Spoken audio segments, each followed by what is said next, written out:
harsh reality that most of us will eventually need to face at some point in our lives is that certain people aren't meant to be in our lives forever.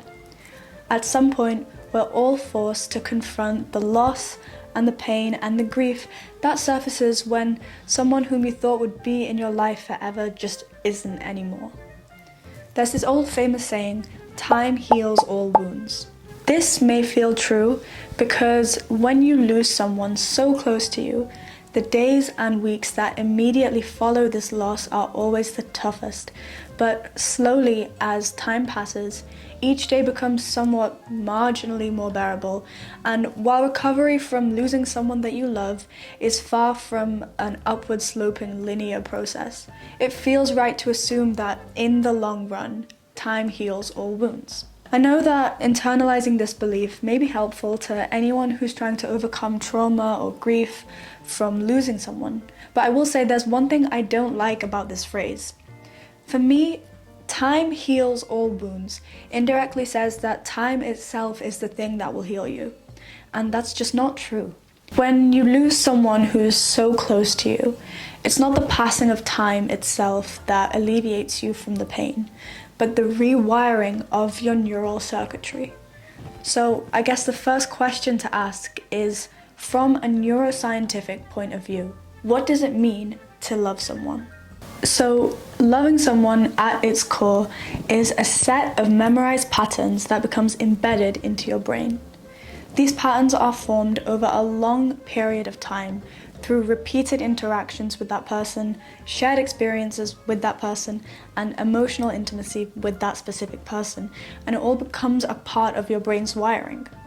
Becoming used to things like the way someone hugs you, or the way that someone smells, or the way they behave, or just the sound of their voice. All of these things are examples or manifestations of your brain forming and strengthening certain neural pathways. Over time, these patterns become so deeply ingrained that we become used to them, and it gets to the point where we start to expect them and rely on them and depend on them in a way. I'll give you an example, and bearing in mind this is really oversimplified. In reality, there'd be way more neurons involved in this specific example, but for the sake of simplicity, let's just say that one neuron is involved. Okay, so imagine that someone who you love always greets you with a warm hug every time you come home from work, every single day. Over time, your brain gets used to being hugged after work, and your brain gets used to things like the warmth of their hug, the scent of their clothes, or the sound of their voice, and it gets used to the experience and the integration of all of these different senses, and like I said, it begins to expect them. Each time that specific person hugs you, it reinforces that neural connection, and this expectation grows, and eventually being hugged by that person becomes something you unconsciously expect.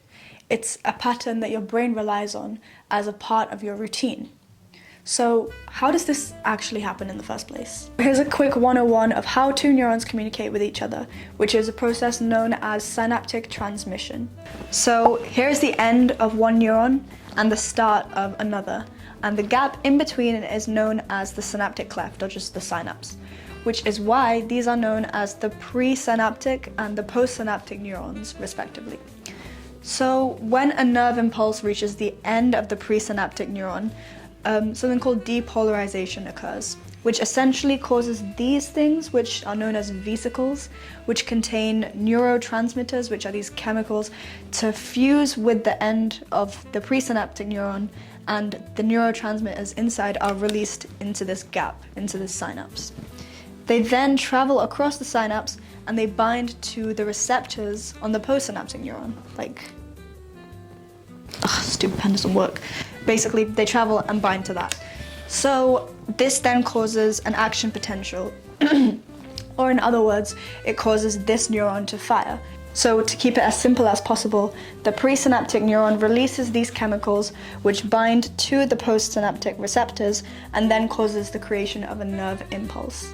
So again, it's worth noting that in reality, this whole process is way more complicated than this. In reality, the type of neurotransmitter being released will either make the postsynaptic neuron more or less likely to fire, but that's complicated and it's besides the point for the concept of this video. Okay, so why am I on about synaptic transmission? What does this have to do with love and grief? Like I said before, being hugged becomes something you unconsciously expect. And this is through a process called long-term potentiation, or simply known as LTP. Okay, so coming back to this thing, LTP is the strengthening of this connection. The more you use a neural connection, the stronger it becomes. Essentially, neurons that fire together, wire together.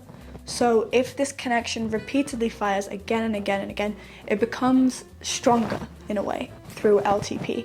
So how does that actually happen? To keep it as simple as possible, once again, when the neurochemicals are released by the presynaptic neuron, they bind to the receptor. And this binding then causes calcium ions to flow into the postsynaptic neuron.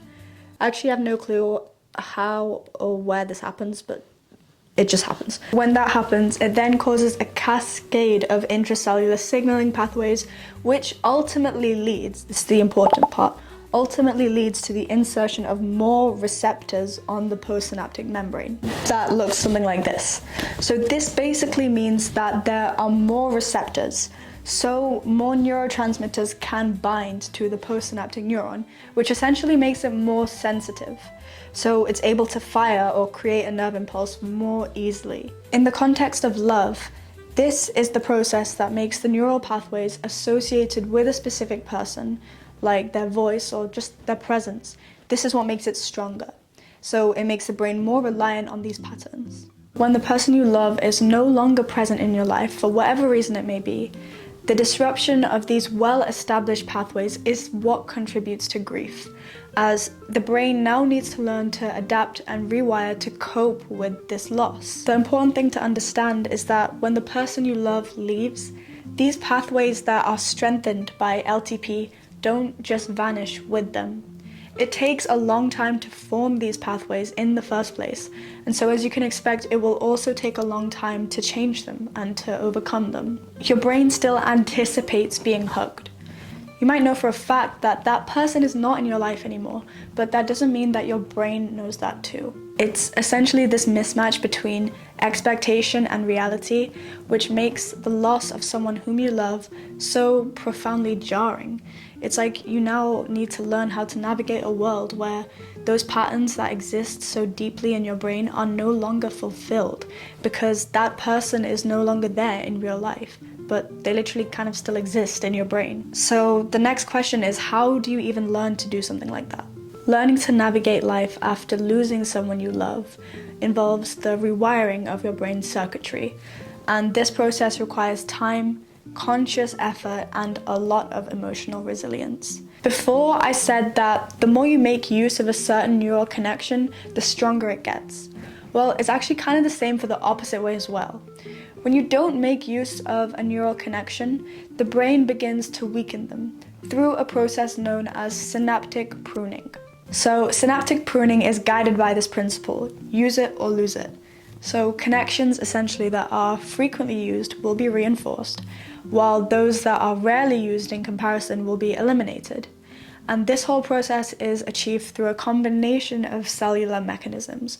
For example, your brain uses microglial cells, which are essentially the immune cells that exist in your brain, to engulf and remove unused synapses. And so when you prune these unnecessary synapses, the brain enhances its overall efficiency, which allows it to then build new synapses. In the process of recovery from grief, forming new habits and relationships can help to create these alternative neural pathways and stimulate neuroplasticity, which is essentially what you're looking to do. It's not about erasing the love or forgetting about memories that you had with that specific person, but it's about building new patterns that can coexist with the old ones, allowing you to, in a way, carry the memory of a person whom you once loved while adapting to their absence. To link back to the start, the reason why people say time heals all wounds is because over a long period of time, your brain will have undergone the creation of alternate neural connections and also the removal of old neural connections on its own. And essentially, that's what it means to recover from grief. The key is understanding that recovery from losing someone that you once loved doesn't mean forgetting about that person or trying to block them out of your brain. It just means learning to live in their absence. It means learning to face a new, probably difficult reality while holding on to this deep connection that you once had with that person. And truthfully, the more you loved someone, the harder this process will be. But if I may quote Winnie the Pooh, "How lucky am I to have something that makes saying goodbye so hard."